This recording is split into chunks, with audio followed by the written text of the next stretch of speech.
में रहे। हजरात, तमाम लोगों से अपील की जाती है कि आज शहर श्रीनगर में कर्फ्यू नाफिज किया गया है, इसलिए आप लोगों से अपील की जाती है कि आप अपने घर में रहे। कोई भी शख्स बाहर न आए, जो भी शख्स बाहर पाया गया उसके खिलाफ सख्त से सख्त कानूनी कार्रवाई की जाएगी, इसलिए बड़ा मेहरबानी आप अपने घर में रहे। शुक्रिया।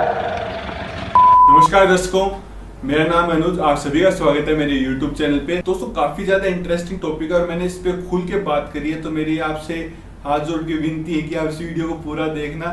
नहीं भी देखे तो मैं आपको कुछ बिगाड़ नहीं सकता, लेकिन मेरी रिक्वेस्ट यही है कि आप इस वीडियो को पूरी तरह देखना।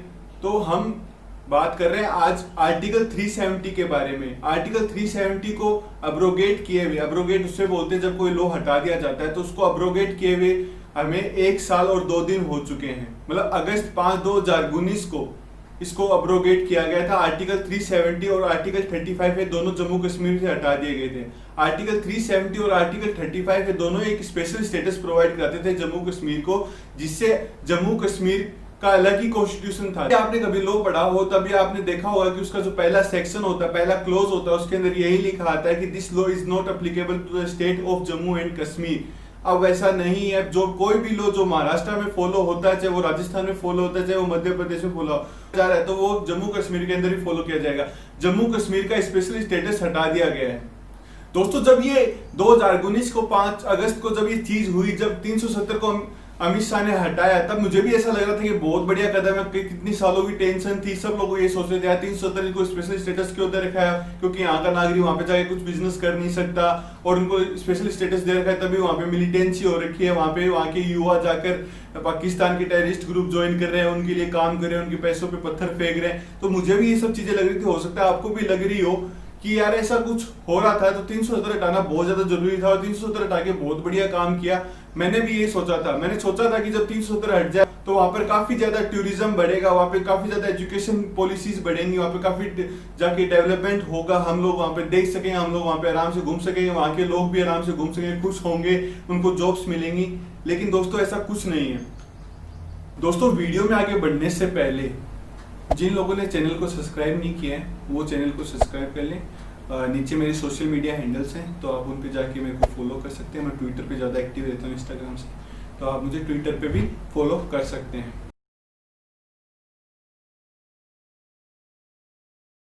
दोस्तों अगर हम इकोनॉमी की बात करें तो हम आप लोगों को ये जानकर बड़ा ही शॉकिंग लगेगा, बड़ा ही अजीब लगेगा, क्योंकि 2017-18 के अंदर जो जम्मू कश्मीर की इकोनॉमी थी वो अब डाउन है। मतलब आर्टिकल 370 हटने के बाद में वो नीचे चली गई है। पहले वो ज्यादा लोग वहां पर जॉब कर पा रहे थे, ज्यादा लोग वहां पर अपना बिजनेस कर पा रहे थे, लेकिन 370 हटाने के बाद में सब चीजें कम हो गई है। हमारी यही उम्मीद थी सेंट्रल की गवर्नमेंट से कि वहां पे जाके अब इकोनॉमी बढ़ेगी, वहां की जीडीपी बढ़ेगी, वहां के लोगों को जॉब्स मिलेगी, लेकिन दोस्तों यहाँ पे ऐसा कुछ भी नहीं है, बल्कि उसके उल्टा है। वहां की अगर हम बात करें तो आईटी सेक्टर्स के लोग भी बहुत ज्यादा परेशान है। उन्होंने एक इंटरव्यू के अंदर कहा कि उनका काफी बिजनेस चलता था यूरोप या फिर अमेरिका से, वहां पे एक्सपोर्ट इंपोर्ट होता था उनका हर चीज का, या फिर उनके पास जो भी आईटी सेक्टर्स जॉब्स होती थी उसके अंदर वो काम करते थे। ये सारी चीजें थी 370 हटने से पहले की, लेकिन उसके बाद में वो सारी जॉब्स भी चली गई हैं। वहां का हैंडीक्राफ्ट का बिजनेस बहुत ज्यादा फेमस है, वो भी वहां से हट गया है। मतलब वहां पे लोग बेरोजगार हो गए हैं। 50,000 व्यूवर्स, करीबन एक डाटा शो करती 50,000 व्यूवर्स ऐसे हैं जिन्होंने अपनी जॉब लॉस्ट कर दी, और ये सिर्फ 3 महीने, सिर्फ 84 दिनों की बात है। ये डाटा सिर्फ नवंबर की है, और अब तो आप देख लो उसके बाद में लॉकडाउन भी लगे। हमारे यहाँ पे लॉकडाउन लगे सिर्फ 4 से 5 महीने हुए हैं, लेकिन वहां पर लॉकडाउन तब से लग रखा है जब से आर्टिकल 370 हटा दिया गया है। मतलब पूरी तरह से लॉकडाउन भी नहीं तो थोड़ा बहुत लॉकडाउन वहां पे लगा रहा है हमेशा। और जहां तक बात करें 4G इंटरनेट की, तो 4G इंटरनेट तो कभी आया भी नहीं वहां पर। दोस्तों अगर हम उनके नुकसान की अगर फिगर देखें तो करीबन 18,000 करोड़ का उनको नुकसान हुआ है, उनके आर्थिक नुकसान हुआ है। अगर आपको परफेक्ट फिगर देखनी तो आप ये साइड के अंदर आप डाटा देख सकते हैं, मैंने इसके स्नैपशॉट लगाया है साइड के अंदर, तो आप उसमें देख सकते हैं। उसके अंदर करीबन 17,000 करोड़ 878 करोड़ समथिंग ऐसा कुछ है। तो इतना नुकसान हुआ है। तो हम करीबन इसको 18,000 करोड़ लेके चलते हैं, तो 18,000 करोड़ का नुकसान हुआ है उनको। तो आप देख सकते हैं कि इकोनॉमी पे क्या फर्क पड़ा है। यहाँ तक कि उनका टूरिज्म छीन लिया गया है। अब टूरिज्म वहाँ पे जब से 370 हटा दिया गया है तो लोगों को डरने, आपको याद होगा एक बार न्यूज के अंदर आया था कि यूएन के कुछ लोग वहां पर देखने आए थे कि वहां की स्थिति नॉर्मल है कि नहीं, तो वही एक टूरिस्ट थे वहां पे, उसके बाद में कोई टूरिस्ट नहीं। वहां के मतलब वो लोग भी जाकर यूएन के अंदर यही कह रहे थे कि अभी वहां पे जाना सेफ नहीं है। तो आप सोच सकते हैं कि वहां पे टूरिज्म कैसा होगा। मतलब लॉकडाउन के अंदर तो वहां पे टूरिस्ट गए नहीं, उससे पहले भी आर्टिकल 370 वाला सिचुएशन था, तो वहां पर कोई भी टूरिस्ट गए नहीं, तो टूरिज्म तो एकदम खत्म सा हो गया। वहाँ पे एप्पल प्रोडक्शन काफी ज्यादा होता है, तो वो भी नुकसान के अंदर गया है, काफी ज्यादा नुकसान के अंदर। वहाँ पे अगर हम एक होटल बिजनेस की बात करें तो एक होटल कोई डल लेक के पास एक होटल है, उसका मालिक कहता है कि इंटरव्यू के अंदर की 30-35 लाख की बुकिंग थी, लेकिन जब से आर्टिकल 370 हटा दिया गया है वो सारी बुकिंग उसकी कैंसिल हो गई, उसको 35 लाख का नुकसान हुआ है। तो आप समझ सकते हैं कि वहाँ पे सिर्फ जैसे ज्यादा एक टूरिज्म और एक हैंडीक्राफ्ट ही ऐसे बिजनेस है जहाँ से लोग पैसे कमाते हैं, तो वो सारे वहां पे ठप पड़ गए और वहां पे कुछ भी नहीं हुआ। मतलब सरकार की तरफ से कुछ भी नहीं हुआ।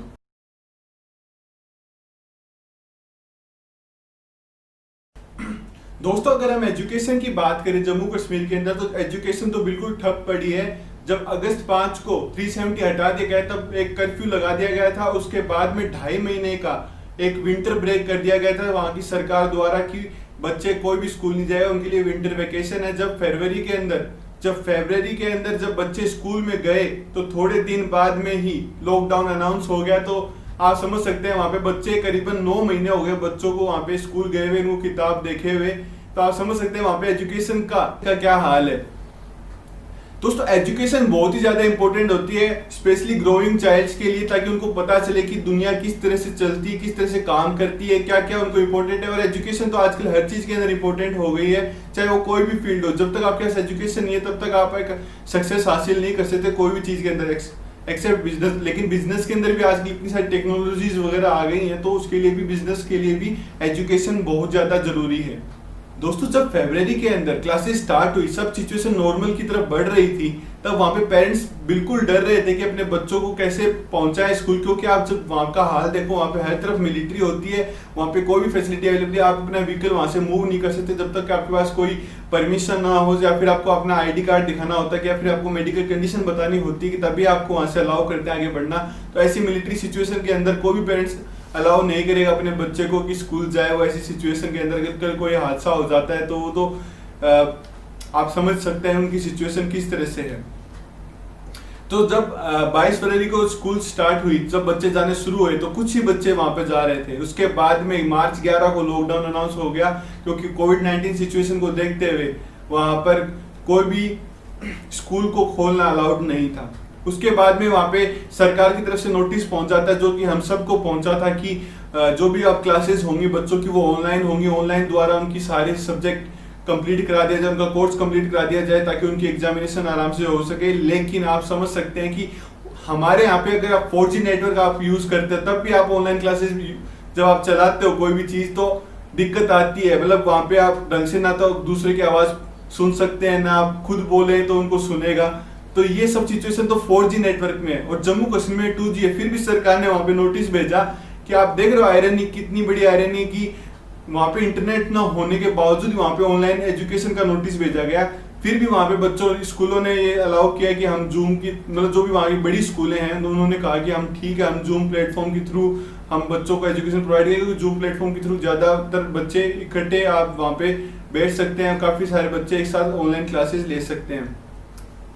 तो जब ऐसी सिचुएशन वहां पर आई तब वहां पे जूम को इनसिक्योर ठहरा दिया गया कि प्राइवेसी इशू है, सिक्योरिटी इशू, तो वहां पे जूम वगैरह हट गया। और वहां पे जब हम बात करें लैंडलाइन इंटरनेट की तो वो भी वहां से हटा दिया गया था। मतलब जब अगस्त 5 के दौरान वो भी वहां से हटा दिया गया था। तो इंटरनेट को बिल्कुल अवेलेबिलिटी नहीं है। आप एक टीचर बताते हैं वहां के जम्मू कश्मीर के कि उनको करीबन वो क्या, जब एजुकेशन को कंटिन्यू करने के लिए उन्होंने बच्चों को व्हाट्सएप के थ्रू वीडियो लेक्चर्स भेजने स्टार्ट किए, तो एक वीडियो लेक्चर को भेजने में करीबन उनको 1.5 से 2 घंटा लग जाता था। तो आप समझ सकते हैं वहां पे क्या स्थिति है इंटरनेट की।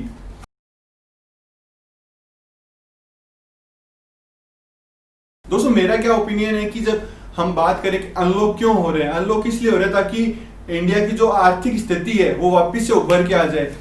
अब जम्मू कश्मीर के अंदर आर्थिक स्थिति इतनी डूब रही है वहां पर, जब आपको पहले पॉइंट बताया था कि किस तरह से 18,000 करोड़ का उनका नुकसान, उनका टूरिज्म का नुकसान हो रहा है, उनका एक्सपोर्ट का नुकसान हो रहा है, IT सेक्टर के अंदर उनका नुकसान हो रखा है, उनका होटल बिजनेस वगैरह के अंदर नुकसान हो रखा है, उनके प्रोडक्शन मतलब ऑर्गेनिक फार्मिंग के अंदर उनका नुकसान हो रहा है। तो आप समझ रहे हैं कि इकोनॉमी तो कितनी डाउन है। दूसरी चीज होती है एजुकेशन। एजुकेशन बहुत ज्यादा इंपॉर्टेंट होती है कोई भी चीज, कोई भी अपलिफ्टमेंट करने के लिए, उनके लिए उनकी फ्रेश चीजें, मतलब वो लोग बच्चे, उनके सामने हमेशा स्टोन प्लेटिंग वगैरह हुई है, उनके सामने आर्मी ने उसको मारा, उसने उसको मारा, मिलिटेंसी होती है, कोई भी टेररिस्ट वहां पे आते हैं, तो उन बच्चों के लिए एजुकेशन बहुत ज्यादा जरूरी है ताकि वो बेहतर फील्ड जान सके, वो जान सके कि दुनिया और भी अच्छी है, कितनी चीजें। तो वो एजुकेशन भी वहां पर नहीं है और ये भी नहीं है, तो इतनी बुरी स्थिति हो रखी है। और वहां पे अमित शाह बताते हैं कि हमने वो कर दिया, वो ब्रिज बना दिया, हम वहां पे वो करेंगे, हम इंडिया का झंडा फहरा रहे हैं, हम सेंटर के मतलब वहां पे जो सेंटर का ऑफिस है वहां पर हम इंडिया का झंडा पहली बार फहरा रहे हैं। तो दोस्तों ये तो बहुत ही ज्यादा बकवास वाली बात हो गई। जब आप एजुकेशन और इकोनॉमी वहां की स्थिति आप सुधार नहीं सकते, तो वहां के ब्रिज के ऊपर जाके लोग क्या करेंगे, सुसाइड करेंगे वहां पे नदी के अंदर कूद के। तो हम ये सोच के देख लो आपकी अमित शाह कितना फुलिश टाइप की से भाषण दे रहे हैं। मतलब अब उनको ये होना चाहिए कि 1 साल हो गया हमने कुछ भी नहीं किया, हमें करीबन वहां के एजुकेशन के अंदर हमें 4G वापिस, जब मई 11 को सुनवाई हुई सुप्रीम कोर्ट के अंदर की बच्चों के लिए वो 4G नेटवर्क वापस स्टार्ट कर दिया जाए, तो सुप्रीम कोर्ट ने भी मना कर दिया कि हाँ नहीं ये स्पेशल कमेटी देखेगी, हम बिल्कुल नहीं देखें। तो सुप्रीम कोर्ट ने भी अपने हाथ खड़े कर दिए सिचुएशन को देखते हुए।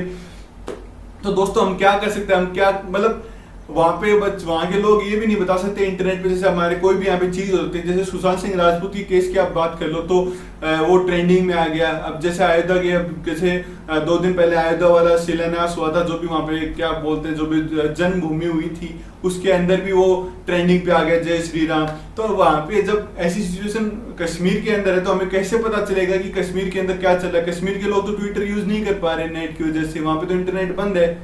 तो ये सब चीजें होती है। जब वहां पे कोई आवाज उठाता है तो उसको जेल के अंदर डाल दिया जाता है।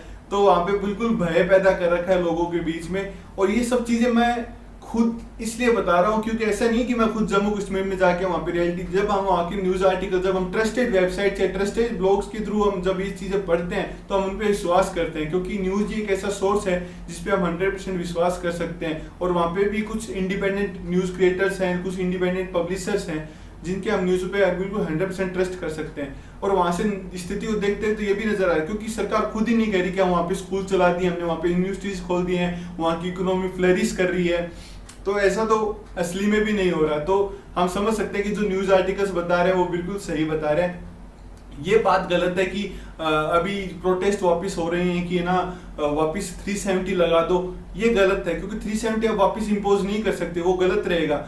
बल्कि ये कर सकते हो कि आप वहां पे जॉब प्रोवाइड कराओ, वहां पर आप एजुकेशन प्रोवाइड कराओ, ये सब चीजें हो सकती हैं। पूरा ही मतलब ये भी गलत है कि मुसलमान का राज्य आपने छीन लिया। क्या यार, मतलब माइनॉरिटीज आपने वहां पे पंडितों को हटा दिया था क्योंकि आपकी मुस्लिम मेजोरिटी, इस तरह से तो यहाँ पे इंडिया में हिंदू मुसलमानों को हटा दो क्योंकि यहाँ पे माइनॉरिटी है मुसलमानों की। तो ये सब चीजें गलत है और ये सब मतलब बकवास बातें हैं, इनसे कोई मतलब कोई रिलेशन नहीं है इन बातों का। तो ये सब बकवास है, इन चीजों को इग्नोर करो। तो हमें मेजर मोटिव जो जम्मू कश्मीर के अंदर सरकार कर सकती है वो तो ये कर सकती है कि वहाँ की इकोनॉमी सुधारे, वहाँ पे टूरिज्म प्रमोट करे, और दूसरी बात वहाँ पे एजुकेशन प्रोवाइड करे बच्चों को, ताकि वो अपना फ्यूचर अच्छा से दे सके। क्योंकि अगर वो मतलब बच्चे के अंदर क्या पैट्रियटिज्म होता है, जब आप बच्चों के लिए अच्छा करोगे तो बच्चों के लिए ऐसा भी होगा कि यार इंडिया ने मेरे लिए बहुत अच्छा किया है, भारत सरकार ने मेरे लिए बहुत अच्छा किया है, तो मैं इंडिया को सपोर्ट करता हूँ। अगर पाकिस्तान की कोई बात आती है तो ये इनका ही जो कश्मीर का यूथ थी यही इंडिया का सपोर्ट कर सकता है कि नहीं आपने ये नहीं किया, इंडिया ने ये किया। तो स्थिति कुछ ऐसी है, ये मेरा ओपिनियन है, आप पे मैं थोप नहीं रहा, मैंने अपना ओपिनियन बताया। और जो शुरुआत वाले जो एजुकेशन की बात करी और मैंने जो इकोनॉमी की बात की है वो सारे फैक्ट्स थे, और ये लास्ट वाला ऑप्शन मेरा ओपिनियन था।